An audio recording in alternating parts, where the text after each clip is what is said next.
జై వాసవి అండి. నేను ఎన్వి లక్ష్మీ సుజాత. ఒక మాతృమూర్తిగా నా యొక్క ఆవేదన మీకు చెప్పాలనుకుంటున్నాను సార్.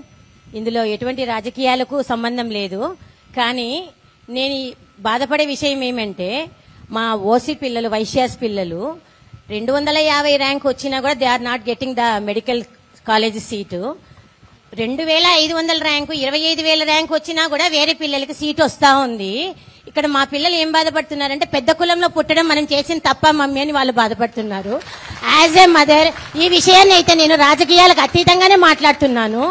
మా యొక్క మ్యాన్ పవర్ ను ఉపయోగించుకోండి సార్. చదువుకుంటున్నారు, మంచి మంచి ర్యాంకులు సంపాదించుకుంటున్నారు, మంచి టాలెంటెడ్ పీపుల్ నైపుణ్యం ఉంటుంది. కానీ ఇక్కడ అవకాశాలు లేనందుకు ఏమవుతున్నారు, విదేశాలకు వెళ్లిపోతున్నారు. మీరు ఇక్కడ చదువుకొని మా దేశానికి మేము ఏం చేయాలి అనే అవకాశం వాళ్ళకి కల్పిస్తే వాళ్ళు ఇక్కడే ఉండి మన దేశానికి సేవ చేస్తారు సార్. సేవ చేసే అవకాశం లేనందుకే విదేశాలకు వెళ్తున్నారు. యాజ్ ఏ మదర్ నేను విదేశాలకు వెళ్ళడం కూడా నేను ఒప్పుకోను.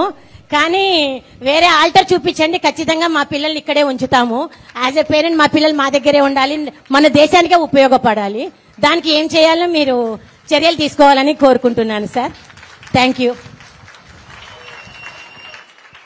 తల్లి, నేను కూడా దాదాపు 8 సంవత్సరాలు యుఎస్ లో ఉండొచ్చా.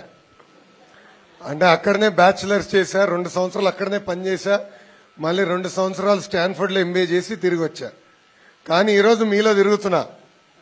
ఎందుకంటే నాలాగా చాలా మంది విదేశాలకు వెళ్ళి చదువుతున్నారు, వాళ్ళందరూ అక్కడ ఉండిపోతున్నారు.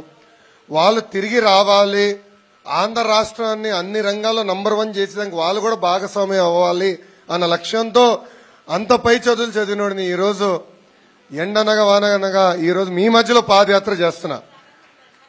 నేను పూర్తి చేయలేదని ఎందుకు చేస్తున్నానంటే, నాకు తెలుసు ఆంధ్ర రాష్ట్రానికి అద్భుతమైన అవకాశాలు, ఆర్థిక వనరులే కాదు, మీరు చూస్తే మనకున్న కెపాసిటీ, మన పిల్లలు హ్యూమన్ రిసోర్సెస్ అద్భుతంగా ఉంది. ఈరోజు మనోళ్ళు హైదరాబాద్, బెంగళూరు, చెన్నై, గురుగాంకి వెళ్తే అంత తెలుగులే కదా. హైదరాబాద్లో వెళ్తే అందరూ ఆంధ్రులే కదా, ఎక్కువ శాతం ఆంధ్రులు కూడా ఉన్నారు. వాళ్ళందరికీ మెరుగైన అవకాశాలు మనం అందిస్తే తప్పనిసరిగా తిరిగి వచ్చేదానికి వాళ్ళు సిద్ధంగా ఉన్నారు. అందుకే మనోడు తమ్ముడు అడిగిన దానికి నేను చెప్పా కదా, కర్నూలు ఒక ఇండస్ట్రీ సెంట్రిక్ గా ఏర్పాటు చేస్తామని చెప్పాం. పిల్లలందరూ మళ్ళీ తీసుకొచ్చే బాధ్యత మన అందరం తీసుకోవాల్సిన అవసరం ఉంది. ఒకటి.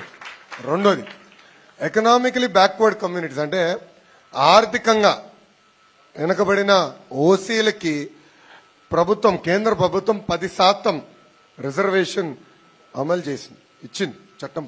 కానీ అది ఈ ప్రభుత్వం అమలు చేయట్లేదు. అందుకే మనం వెనకబడుతున్నాం.